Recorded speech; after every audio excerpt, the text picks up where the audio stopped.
सब मनुष्य हैं लेकिन कैरेट गिर गया है, शुद्धता कम है।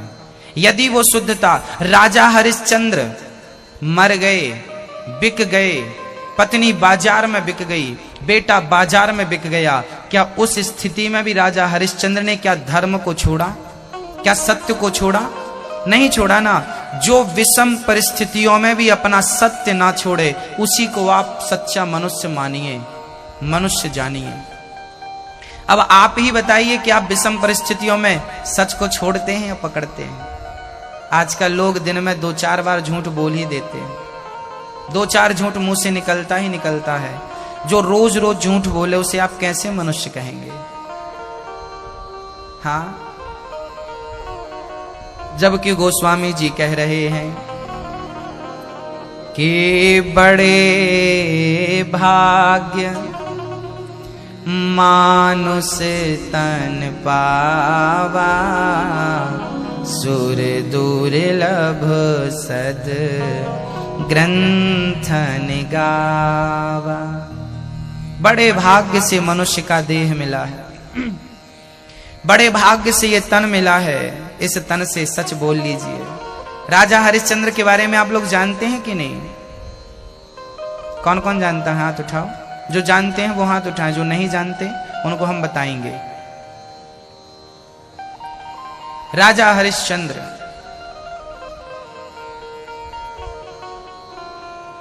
राजा हरिश्चंद्र एक बहुत बड़े राजा थे। उनकी पत्नी का नाम था तारा, उनके पुत्र का नाम था रोहित। धर्म का बड़ा ख्याल था, कभी वो असत्य नहीं बोला करते थे। राजा हरिश्चंद्र सत्यवादी राजा थे, दान करते थे। राजा हरिश्चंद्र का नियम था कि बिना दान किए भोजन ग्रहण नहीं करते थे। पहले रोज दान करते थे, सोना चांदी हीरा मोती जमीन, अन्न दान, भूमि दान, सोना दान, जल दान, गौ दान, जो बन पड़े हरिश्चंद्र सारा दान करते थे। देवराज इंद्र भी उनके पास आते थे उनसे मदद मांगने के लिए, इतने धर्मात्मा राजा थे। अच्छा, जब आप धर्मात्मा होते हैं ना, तो आपके घर में लक्ष्मी नाचती हैं, फिर जीवन में कोई कमी नहीं आती।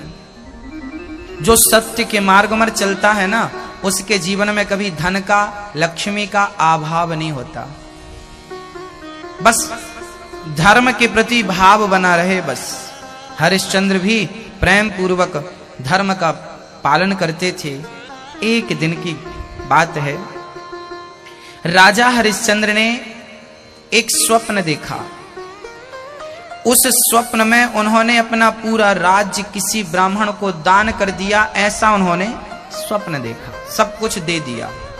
जैसे ही आंख खुली, सुबह जल्दी से उन्होंने स्नान करके सभा में अपने स्वप्न के बारे में कहा कि आज हमने ऐसा स्वप्न देखा है कि सारा राज्य हमने दान कर दिया।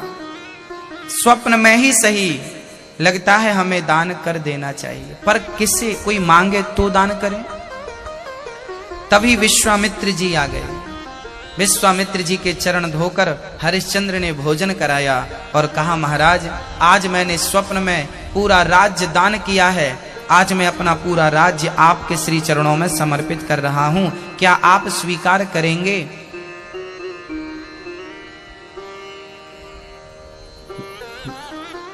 विश्वामित्र जी बोले, जरूर स्वीकार करेंगे, आपका राज्य हमें स्वीकार है। आपने पूरा राज्य हमें दान कर दिया, हमने दान ले लिया, संकल्प हो गया, दान हो गया। विश्वामित्र जी ने कहा कि राजन, हम सभी ब्राह्मणों ने, सभी संतों ने आपके घर भोजन किया है। अभी आपने दान दिया वो तो आपकी मर्जी से दिया है, पर आपने हमें सबको भोजन तो कराया है ना।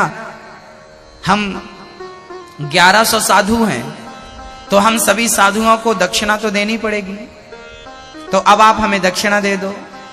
हरिश्चंद्र बोले, महाराज, मैंने पूरा राज्य दान कर दिया, अब मेरे पास कुछ बचा नहीं है जो आपको दक्षिणा दे सकूं।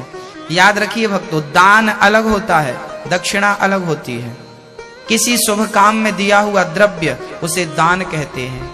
पर पंडित जी से सत्यनारायण भगवान की कथा आप सुनते हैं तो पंडित जी को दान नहीं देते, उनकी मेहनत का जो मेहनताना है उसे दक्षिणा कहा जाता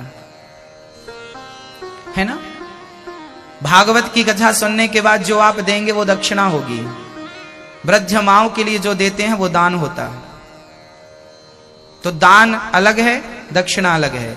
ब्राह्मणों ने कहा, साधुओं ने कहा कि आपने अपना राज्य हमें दान तो कर दिया, अभी दक्षिणा बाकी है, दक्षिणा दीजिए। राजा हरिश्चंद्र बोले कि मेरे पास अब कुछ नहीं बचा देने के लिए। विश्वामित्र जी बिगड़ गए। राजन, यदि तुमने हमें दक्षिणा नहीं दी, हम 1100 साधु हैं, कम से कम 1-1 रुपए तो सबको मिले। उस जमाने में 1-1 स्वर्ण, उस समय सोने के सिक्के चलते थे, 1-1 स्वर्ण मुद्राएं तो कम से कम मिलने चाहिए। तो 1100 साधु हैं तो 1100 स्वर्ण मुद्राएं तो लाओ। अब हरिश्चंद्र संकट में पड़ गए। महाराज, मुझे 1 माह का वक्त दीजिए। ठीक है, विश्वामित्र जी ने 1 महीने का समय दिया। विश्वामित्र जी अब हरिश्चंद्र से कहते हैं कि अपने पूरे राजसी वस्त्र उतार दो। राजा हरिश्चंद्र ने पूरे राजसी वस्त्र, आभूषण इत्यादि सब उतार दिए। पत्नी और बेटा रोहित ने भी सारे आभूषण उतार दिए और सिंपल से, साधारण से वस्त्र पहनकर नगर से निकल पड़े। काम ढूंढने लगे, भाई कोई काम हो तो दे दो, हम काम करके 1100 का कर्जा है सिर पर उतारना चाहते हैं। विश्वामित्र जी बोले कि हमारे राज्य में आप काम नहीं मांगेंगे, हमारे राज्य में आप काम नहीं करेंगे। तब हरिश्चंद्र काशी आ गए, क्योंकि काशी शंकर जी की नगरी, वो किसी के राज्य में नहीं आती, कहते हैं वो शिव की नगरी है। उस नगरी का राजा केवल शंकर है, उस नगरी का राजा कोई राजा नहीं बना आज तक। इसलिए हरिश्चंद्र ने काशी आकर के काम खोजा। 2 दिन, 5 दिन, 10 दिन, 20 दिन, आज महीने का आखिरी दिन था। काम ढूंढते ढूंढते महीना गुजर गया पर काम नहीं मिला। विश्वामित्र जी आ गए, हमें 1100 स्वर्ण मुद्राओं का आज आखिरी दिन है, दो। हरिश्चंद्र बोले, महाराज आज सूर्य अस्त के पहले मैं आपकी मुद्राएं आपको दे दूंगा। भक्तों, धर्म का पालन करने पर भी परीक्षाएं देनी पड़ती हैं। आप धर्मात्मा हैं, इसका अर्थ ये नहीं है कि आपके जीवन में संकट नहीं आएगा। धर्मात्मा है तो भी आपके जीवन में संकट आएगा, और वो संकट आपके धैर्य की परीक्षा लेने के लिए होगा, आपके सत्य की परीक्षा लेने के लिए होगा। राजा हरिश्चंद्र देखिए अब किस प्रकार परीक्षा दे रहे हैं। अब देखना यह है कि यह व्यक्ति पास होगा या फेल होता, देखना यह है। पहली परीक्षा तो यह थी कि पूरा राज्य हंसते हंसते दान कर दिया। क्या आप अपना छोटा सा घर किसी को ऐसे दान कर दोगे? ना। हरिश्चंद्र पहली सीढ़ी पार कर गए, हंसते हंसते दे दिया। आज आखिरी दिन था, 1100 स्वर्ण मुद्राओं की व्यवस्था नहीं थी। गंगा के किनारे उदास बैठे थे और गंगा मैया से प्रार्थना कर रहे थे, हे माँ, यदि मैंने कभी धर्म को ना छोड़ा हो, सत्य को ना छोड़ा हो, तो हे माँ आज धर्म मेरी रक्षा करे। तभी पत्नी ने कहा, तारा ने कहा, स्वामी जी आप हमें बाजार में बेच क्यों नहीं देते? हरिश्चंद्र बोले, देवी क्या मैं आपको बेच सकता हूं बाजार में? सोच भी नहीं सकता हूं। कोई पति अपनी पत्नी को बेच के अपने धर्म को बचाए, ये कैसा धर्मात्मा है? लोग क्या कहेंगे हमें? हरिश्चंद्र की पत्नी ने कहा, स्वामी जी आप कहां बेच रहे हैं हमें? हम तो अपनी मर्जी से बिकेंगी, आपकी सेवा के लिए, यदि आपके धर्म की रक्षा के लिए यदि पत्नी को भी सहयोग करना पड़े तो मैं सहयोग करने को तैयार हूं। मैं क्या कर सकती हूं? मेरे हाथ में एक भी सोने की चूड़ी नहीं है कि आपको दे सकूं, लेकिन अपना शरीर बेच करके मैं आपके धर्म में सहयोग कर सकती हूं। पत्नी ने अपना धर्म निभाया, बाजार में खड़ी हो गई, है कोई मुझे खरीदने वाला? एक बूढ़े से पंडित जी आ गए और बूढ़े से पंडित जी ने कहा कि मेरी पंडितानी बड़ी बीमार पड़ी है, तुम क्या मेरे साथ चलोगी? उसकी सेवा करनी पड़ेगी, भोजन भी बनाना पड़ेगा, मेरे पूजा की तैयारी भी करनी पड़ेगी, कुएं से पानी निकालना पड़ेगा और पंडितानी के पांव दबाने पड़ेंगे। हाँ हाँ मैं सब कर लूंगी, आप मुझे खरीद लीजिए। कितना मूल्य देंगे? ब्राह्मण बोला, पंडित जी बोले कि मैं तुम्हारा 500 स्वर्ण मुद्राएं दे सकता हूं, उससे ज्यादा नहीं, क्योंकि इससे कम में बहुत सारी दासियां मिल सकती हैं सेवा के लिए। मैं तुम्हारा केवल 500 स्वर्ण मुद्राएं दूंगा। ठीक है। हरिश्चंद्र की पत्नी तारा ने वो 500 स्वर्ण मुद्राएं ली और पूरी की पूरी स्वर्ण मुद्राएं हरिश्चंद्र के चरणों में डाल दिया। स्वामी जी, पत्नी जितना कर सकती थी अपने पति के लिए उतना मैंने किया। आपके धर्म के लिए, आपकी सेवा के लिए मुझे बिकना पड़ा तो मैं बिक गई। लोग कहते हैं हरिश्चंद्र ने बेचा है पत्नी को। ना ना, हरिश्चंद्र ने नहीं बेचा, अपनी मर्जी से पत्नी स्वयं बिक गई। हरिश्चंद्र देखते रहे, कुछ बोल ना सके। क्या गुजर रही होगी उस राजा पर जो कल तक राजा था, जिसके सामने हजारों दास दासियां हाथ जोड़कर खड़े थे। आज उनकी पत्नी आज किसी के घर में चूल्हा फूकने जा रही है, किसी के कुएं से पानी भरने जा रही है, किसी की साड़ी खींचने धुलने जा रही है, किसी का भोजन बनाने जा रही है। चल पड़े। और दर्दनाक तब था जब पंडित जी तारा का हाथ पकड़कर नहीं ले गए, तारा के बाल पकड़कर घसीट कर खींच कर ले गए। अब हरिश्चंद्र के सामने उनकी पत्नी के कोई बाल पकड़ के घसीट रहा हो, क्या गुजर रही होगी। खींच कर ले गए, घसीट कर ले गए तारा को। छोटा सा नन्हा सा बालक 5 वर्ष का रोहित खड़ा देख रहा था। जब उसकी मां को किसी ने इस प्रकार पकड़ा तो दौड़कर मां से लिपट गया। मां मां मुझे छोड़कर मत जाओ, मां मुझे छोड़कर मत जाओ। पंडित जी बोली, ये बालक किसका है? महाराज, मुझे अभागिन का बेटा है, तो इसे हटाओ। हरिश्चंद्र ने आकर पकड़ लिया। हरिश्चंद्र ने कहा, ब्राह्मण देवता, आपने मेरी पत्नी को खरीद लिया है, ये बालक मां के बिना रह ना पाएगा, इसे भी आप खरीद लीजिए। ब्राह्मण बोले, ना ना, यदि मां बेटे रहेंगे तो ये काम में मन नहीं लगेगा, ये एक दूसरे से बात और व्यस्त रहे आएंगे, इसलिए हम झंझट नहीं पालना चाहते। पर बच्चा तो बच्चा है, फिर लिपट गया, रोने लगा। माँ माँ मुझे छोड़कर तो मत जाओ, तेरा रोहित मर जाएगा, माँ तेरे बिना मुझे छोड़कर मत जाओ। जब इस प्रकार की बात पंडित जी ने सुनी, उनको दया आ गई। ठीक है, मैं 100 मुद्राएं देता हूं इस बच्चे की। 100 स्वर्ण मुद्राएं देकर बच्चे को ले लिया। बोले, ये मेरी तुलसी इत्यादि दूर्वा इत्यादि तोड़कर लाएगा और मेरी सेवा पूजा में सहायता करेगा। अब दोनों को लेकर पंडित जी चले गए। भरे बाजार में हरिश्चंद्र खड़े हो गए, कोई मुझे खरीदने वाला है। तभी एक चांडाल जो शमशान में पहरा दिया करते थे,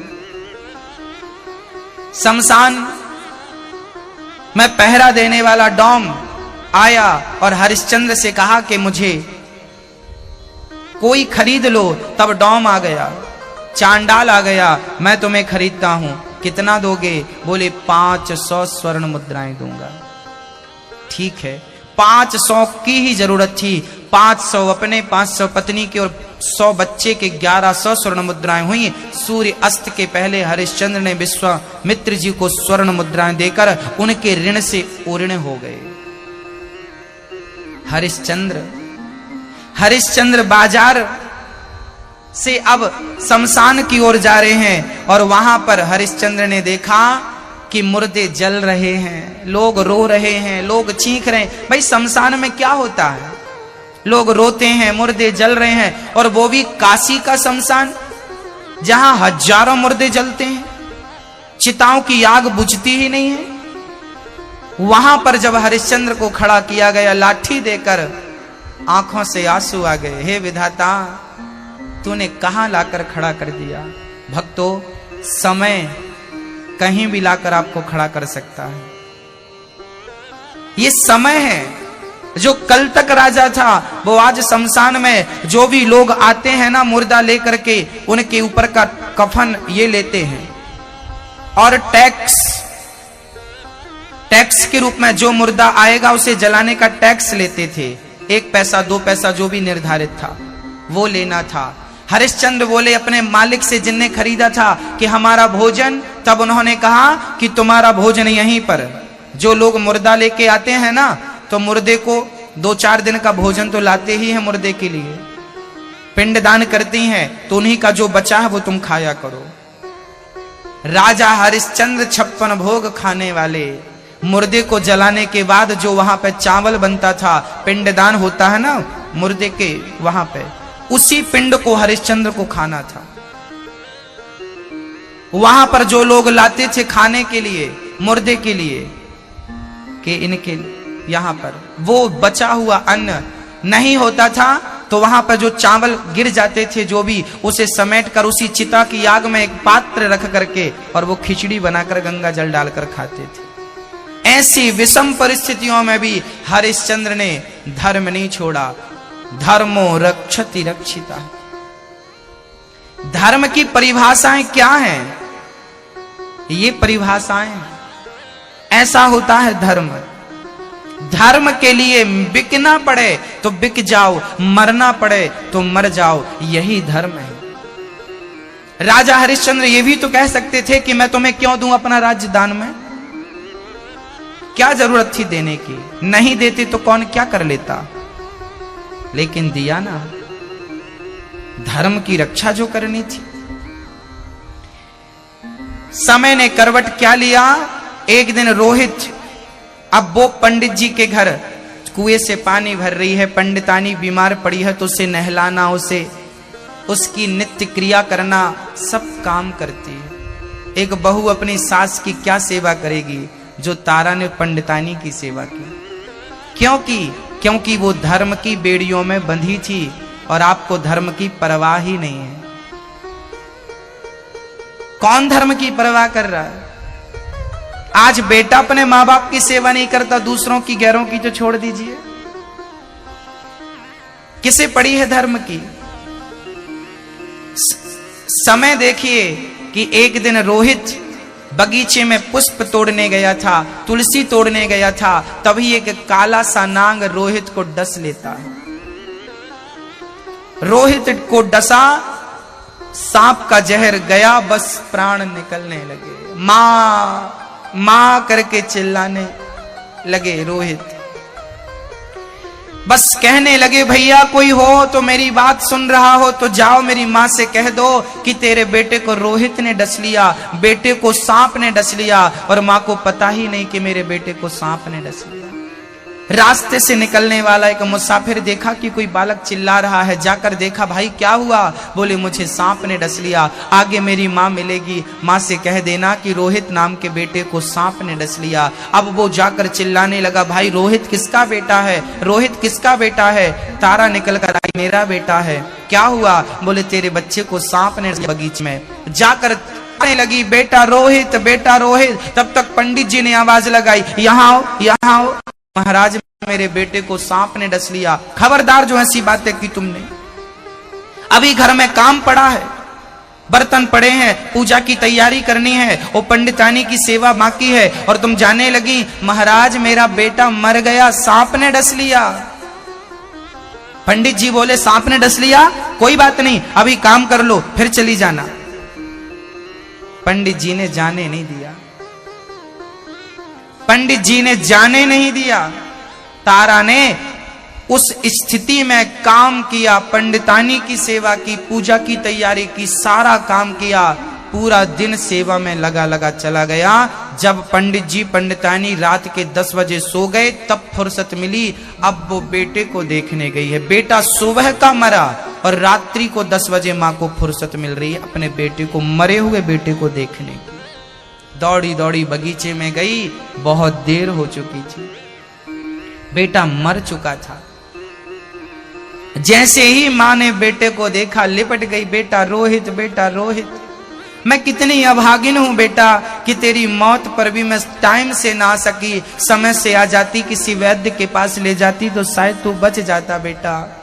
रोती रोती रोती वो अकेली ही रोने वाली थी और कोई जमाना कोई साथ में था भी नहीं कि कोई रोने के लिए सहायता करे। कोई कंधे पे हाथ रखने वाला नहीं था। तारा को लगा बच्चा यहाँ पड़ा रहेगा, कीड़े मकोड़े खा जाएंगे, कम से कम इसका अंतिम संस्कार तो कर दूं। गोद में लेकर हरिश्चंद्र की पत्नी, आज वो राजा जो एक छत्र राजा था, आज उसका बेटा मरा तो कोई रोने वाला नहीं था। तारा ने बेटे को उठाया, गोद में लिया, और तो ठीक था, बच्चे को ओढ़ाने के लिए कफन का टुकड़ा तक नहीं था। तब माँ ने अपनी आधी साड़ी फाड़कर रोहित को ओढ़ाती है और गोद में लेकर के शमशान की ओर चलती है। शमशान में गई तो समय ने वहां भी करवट ले लिया। वहां पर जाकर गंगा के किनारे रोने लगी। अभी गांव में रो भी तो नहीं सकती थी, लोग जाग जाएंगे। अब शमशान में वो रो रही है। तब हरिश्चंद्र की आंख खुली। कौन है? हरिश्चंद्र भी बड़े भयंकर लगने लगे थे। चिताओं का धुआं शरीर में लगता, शरीर काला पड़ गया। जिस दिन से वहां पर थे, बालों में कोई कंघी नहीं हुई थी। लाठी का डंडा, एक डंडा हाथ में और बाल में काला सा कपड़ा बांध करके और बस वहां पहरा देते रहते थे। शरीर जर्जर हो चुका था, काला पड़ गया था, डरावने लगने लगे थे हरिश्चंद्र जी। क्या खाते, क्या पहनते और क्या जीवन था। जब हरिश्चंद्र की पत्नी रोने लगी तो हरिश्चंद्र जी आ गए। देवी, कौन हो आप? हरिश्चंद्र ने पूछा, कौन हो आप? अच्छा, हरिश्चंद्र को पता नहीं था कि ये मेरी पत्नी है और उन्हें भी पता नहीं था कि ये मेरे पति हैं। तब पत्नी ने, तारा ने कहा, मेरा नाम तारा है, ये मेरा बेटा रोहित है, सांप ने डस लिया, मर गया। अब जैसे ही तारा और रोहित नाम सुना, हरिश्चंद्र को कुछ याद आया। हरिश्चंद्र ने कहा, देवी, क्या तुम वही हरिश्चंद्र की पत्नी हो? और जैसे ही हरिश्चंद्र की पत्नी हो ये बात तारा के कानों में पहुंची, आंख उठाकर देखा तो वो हरिश्चंद्र थे। अब तो बेटा मरा है, इसका दर्द गया और पति की ये हालत है, ये देख करके तारा धड़ाम से गिर पड़ी। स्वामी जी चरणों में गिर पड़ी, लिपट गई पांव से। प्राणनाथ, आपकी ये दुर्दशा, आप शमशान में क्या कर रहे हैं? तब हरिश्चंद्र ने कहा, देवी, तुम्हारे बिक जाने के बाद मैंने अपने आप को बेचा और मुझे किसी डॉम ने खरीदा, मुझे यहाँ की पहरेदारी करनी पड़ती है। अब तो तारा रोने लगी, विधाता तू कितना निर्दयी है, कितना निष्ठुर है। रोने लगी। हरिश्चंद्र तारा को देखते हैं, तारा दोनों देखते हैं अपने बेटे को, बेटा मरा पड़ा है, रोने लगे। तभी गांव के लोग दौड़ते हुए आए और देखते हैं कि यहां पर तारा बच्चे को लेकर बैठी है। तलवार दे दी हाथ में हरिश्चंद्र को। उसके मालिक ने, भाई, ये स्त्री गांव में चोरी करके भाग रही है, इसका सिर काट दो, सिर काट दो। अब हरिश्चंद्र का बेटा मर चुका है, पत्नी है और मालिक कह रहा है कि इसका सिर काटना है। हरिश्चंद्र ने तलवार ली, बिक चुके थे, मालिक कोई और था, जो वो कहेंगे वो करना पड़ेगा। तलवार उठाई। तारा ने देखा, स्वामी जी तलवार रोकिए मत, क्योंकि पत्नी चली गई तो वापस आ जाएगी, बेटा चला गया तो वापस आ जाएगा, पर धर्म चला गया तो कभी वापस नहीं आएगा। इसलिए धर्म की रक्षा करिए। तारा ने कहा, तलवार चलाइए, यदि इन्हें शक है मुझ पर तो तलवार चलाकर आप अपने मालिक का फर्ज पूरा करिए। और जो तलवार चलाकर मारना चाहा, अब पत्थर भी रो पड़ा था तो भगवान कैसे रह जाते। दौड़ पड़े भगवान और हरिश्चंद्र की तलवार को भगवान ने पकड़ लिया। हरिश्चंद्र, बस अब और अधिक परीक्षा नहीं लेनी। हरिश्चंद्र चरणों में गिर पड़े, प्रभु आप? भगवान बोले, हाँ हम। ये सब क्या था प्रभु? ये तेरी परीक्षा थी। हरिश्चंद्र रोने लगे, प्रभु मुझे दुख इस बात का नहीं था कि मैं बिक गया, मेरी पत्नी बिक गई, बेटा मर गया। दुख इस बात का था, क्या आपको भरोसा नहीं था मुझ पर, मेरे वचनों पर, जो आपको मेरी परीक्षा लेकर देखनी पड़ी? तब भगवान ने कहा, हरिश्चंद्र, यदि मैं तुझे सत्यवादी कहता, मैं तुझे दानी कहता, कौन मेरी बात मानता? आज तूने सिद्ध करके दिखा दिया कि तेरे जैसा दानी और तेरे जैसा सत्यवादी इस दुनिया में ना कोई हुआ है, ना कोई हो सकेगा। तेरे जैसा तू ही है, कोई दूसरा नहीं है। जब आप धर्म की रक्षा करते हैं तो वही धर्म आपकी भी रक्षा करता है। धर्मो रक्षति रक्षिता। इसलिए हमें धर्म का मार्ग कभी नहीं छोड़ना। बाद में भगवत कृपा से हरिश्चंद्र का उनका राज्य वापस मिला, रोहित जिंदा हो गया, वो तारा फिर रानी बन गई, राजा हरिश्चंद्र फिर राजा बन गए, सुंदर सा शरीर भगवान ने दिया, जीवन यापन करने लगे। इतना धर्मात्मा राजा। ये है धर्म। हमने आपसे कहा था ना, मनुष्य का धर्म क्या है?